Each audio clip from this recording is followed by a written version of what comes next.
Assalamualaikum warahmatullahi wabarakatuh. Perkenalkan, saya Rio Sorawan Putra dan berikut teman saya Prasiantoro Tusono atau Mas Pras.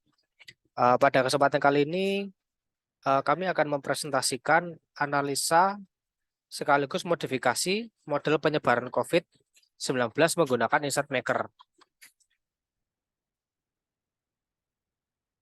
Oke, untuk model Insight Maker yang kami gunakan adalah menggunakan share model for COVID-19 in Indonesia dari Muhammad Iqbal dan berikut dengan linknya.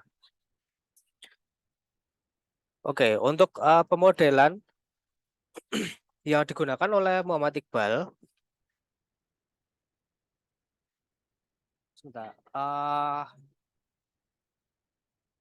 untuk pemodelan yang digunakan oleh Muhammad Iqbal itu menggunakan share model untuk menggambarkan pola penyebaran suatu penyakit terhadap populasi.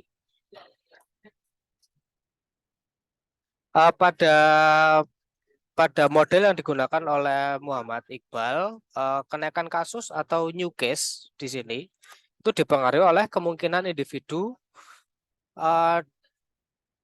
dalam populasi yang saling bertemu, gitu. Di mana individu tersebut ada kemungkinan yang rentan dengan virus dan pada model ini diasumsikan kontak per hari individu adalah 50 atau 50 kontak per hari. Ini hanya asumsi.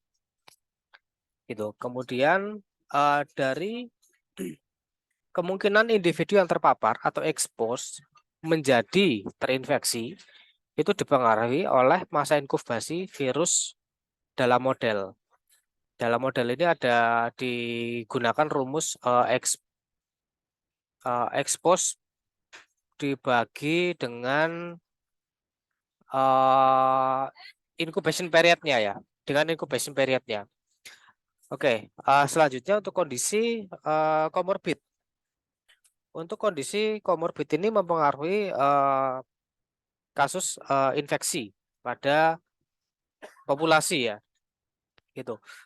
Komorbid ini mempengaruhi penderita menjadi dua kondisi baru, yaitu sakit dengan gejala atau simptomatik dan sakit tanpa gejala atau asimptomatik. Dan kondisi penderita tersebut dibagi menjadi dua kemungkinan lagi, bisa sembuh, yang kasus sembuh ini dipengaruhi oleh tingkat penyembuhan atau recovery rate, dan ada juga yang meninggal yang dipengaruhi oleh tingkat kematian atau fatality rate. Nah, kemudian pada permodelan yang digunakan oleh Muhammad Iqbal belum menggunakan parameter PPKM dan vaksinasi, sehingga kurang menggambarkan pola penyebaran virus COVID pada saat ini. Karena kita tahu bahwa pada kenyataannya saat ini itu pemerintah dan masyarakat memiliki langkah khusus ya untuk mengurangi angka infeksi. Inilah yang akan kita gunakan, parameter ini yang akan kita gunakan untuk memodifikasi model yang telah dibuat oleh Muhammad Iqbal. Ini berikut dengan komponen-komponennya. Dan hasil simulasi itu seperti ini, yaitu kita bisa lihat bahwa kasus yang rentan itu dia akan menurun seiring dengan banyaknya populasi yang terinfeksi, gitu. Dan kemudian akan naik dengan warna biru, ada yang recover dan ada yang meninggal juga dengan warna hijau. Nah, ini model desain yang kita propose atau yang kita usulkan. Tujuan dari model yang baru yang kita usulkan adalah kita melengkapi kekurangan pada model sebelumnya dengan menambahkan parameter PPKM dan vaksin. Pada kasus ini kita menggunakan data penduduk Kabupaten Sleman tahun 2021 dengan populasi sebanyak 1.130.000. Dan PPKM yang warna biru, PPKM level itu saat ini 1 sampai 4. Ya, kita tahu bahwa PPKM level hanya level 1 sampai level 4 dan vaksin rate kita asumsikan 0,87 atau 87% vaksin yang telah disebarkan ke populasi dengan efficacy atau manfaat vaksin pada tubuh seseorang sebanyak 85%. Berikut adalah diagram hasil modifikasi, yaitu kita menambahkan PPKM level yang nanti berhubungan dengan kontak per hari dan vaksin rate yang itu akan berhubungan dengan kasus baru gitu. Dan tingkat efficacy vaksin yang nanti akan mempengaruhi penyembuhan atau tingkat kematian dari populasi yang terinfeksi. Ini hasil simulasi yang telah kita lakukan. Di sini kita dengan bertambahnya dengan penambahan PPKM dan vaksin rate, kita polanya sedikit berubah ya. Jadi lebih ke kanan dibanding yang tadi yang simulasi awal itu lebih condong ke kiri. Gitu. Artinya tingkat dari infeksi itu juga semakin berkurang atau semakin lama populasi untuk terinfeksi gitu. Dan ini adalah hipotesa yang kita temukan hipotesa yang kita temukan ya, yaitu adalah pemberlakuan pembatasan kegiatan masyarakat atau PPKM diharapkan dapat terbukti mengurangi tingkat penyebaran virus COVID. Dengan semakin rendah level PPKM, sedikit mengurangi tingkat penyebaran, dan semakin tinggi level PPKM akan lebih banyak mengurangi tingkat penyebaran. Gitu. Jadi memang PPKM ini diharapkan dapat mengurangi ya gitu. Menguranginya seberapa itu dipengaruhi oleh levelnya. Yang pasti level 1 sampai level 4 itu berhasil mengurangi. Gitu. Semakin tinggi level 4 artinya semakin ketat dan artinya semakin pengurangan itu juga semakin tinggi. Gitu. Dan pemberian vaksin pada populasi akan menurunkan tingkat kasus baru. Gitu. Karena kita tahu bahwa vaksin itu belum tentu untuk menyembuhkan, tapi juga bisa untuk untuk menghentikan kasus baru. Gitu. Atau kalau yang saya tulis turut menurunkan angka infeksi pada populasi. Berikut adalah test case skenario, test case simulasi ini kita gunakan PPKM 1 sampai PPKM level 4. Di PPKM level 1 itu ya gambarnya seperti ini ya. Kita lihat yang level 2. Ya level 2 itu semakin yang grafik warna hijau itu penurunannya juga semakin ke kanan atau semakin lama. Dan yang warna kuning ya atau expose yang terpapar itu juga semakin rendah. Bisa dilihat di level 1 sampai angka 200. Level 2 itu sekitar 150-an kurang lebih. Gitu. Dan level 3 itu semakin turun lagi di bawah 100. Dan angka kerentanannya juga semakin tidak langsung menjorok ke bawah ya, tapi lebih ke kanan. Artinya memang lebih lama untuk waktu penyebarannya. Gitu. Dan di sini dilihat yang warna biru, kasus yang terinfeksi juga semakin sedikit. Kemudian yang level 4 itu terbukti mengurangi angka penyebaran. Dibuktikan dengan yang rentan atau yang hijau itu semakin landai, semakin ke kanan.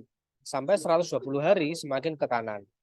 Dan yang terekspos atau terpapar itu juga semakin sedikit. Mungkin di angka di bawah 10 mungkin. Itu. Dan ini adalah analisa model yang telah kita usulkan. Gitu. Menurut himbauan pemerintah terhadap kapasitas maksimal perkantoran, maksudnya adalah dulu kita ada pemberlakuan PPKM itu, misalkan PPKM level 1 yang masuk ke kantor maksimal adalah 75%, jadi tidak 100%. Gitu. PPKM level 2 itu hanya 50% atau setengahnya saja. Dan PPKM level 3 semakin tinggi, yang ada di kantor hanya semakin sedikit, yaitu hanya 25%. Gitu. Dan PPKM level 4, mohon maaf ini salah ya. PPKM level 4 itu maksimal 0%. Mohon maaf ini salah, bukan 100%, tapi 0%. Artinya memang ketika PPKM level 4 itu sudah semakin memburuk, jadi kita dihimbau untuk tidak ke kantor atau hanya di rumah saja. Nah, pada model yang diusulkan, kita menggunakan formula seperti di bawah ini. Nah, untuk yang PPKM level berapa? Level 4 itu kita beri konstanta 5 dikarenakan kita asumsikan bahwa level 4 itu tidak ada yang keluar rumah. Artinya dia hanya mentok hanya bertemu dengan keluarganya saja yang satu rumah.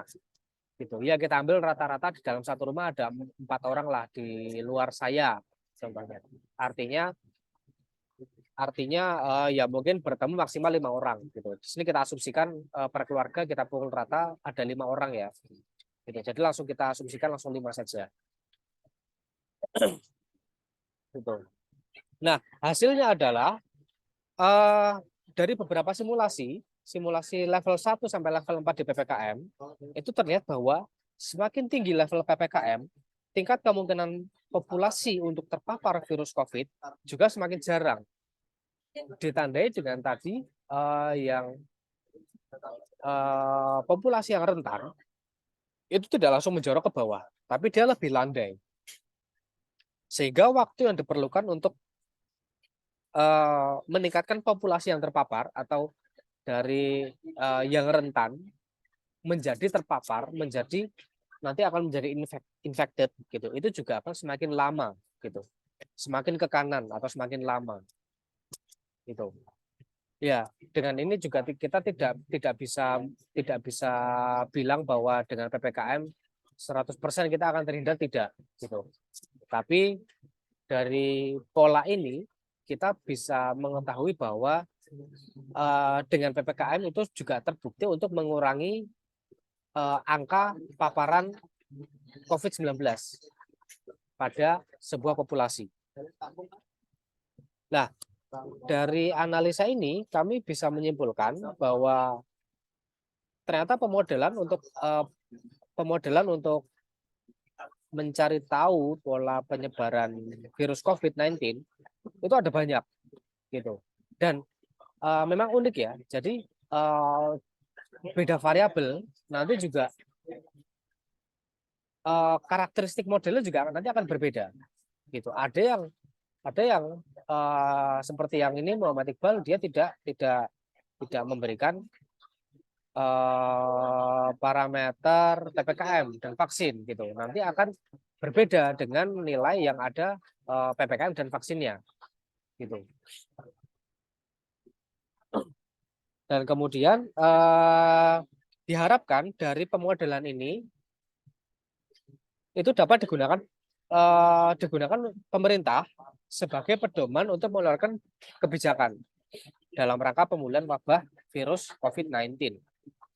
Gitu. Karena dari sini kita mempunyai time frame ya atau ya di time frame tertentu kita bisa menggambarkan atau memprediksi kira-kira pada hari keberapa atau pada time frame keberapa nanti akan muncul penyakit lagi gitu. Atau malah akan semakin menurunkan angka paparan seperti yang pola yang telah dibahas di presentasi ini.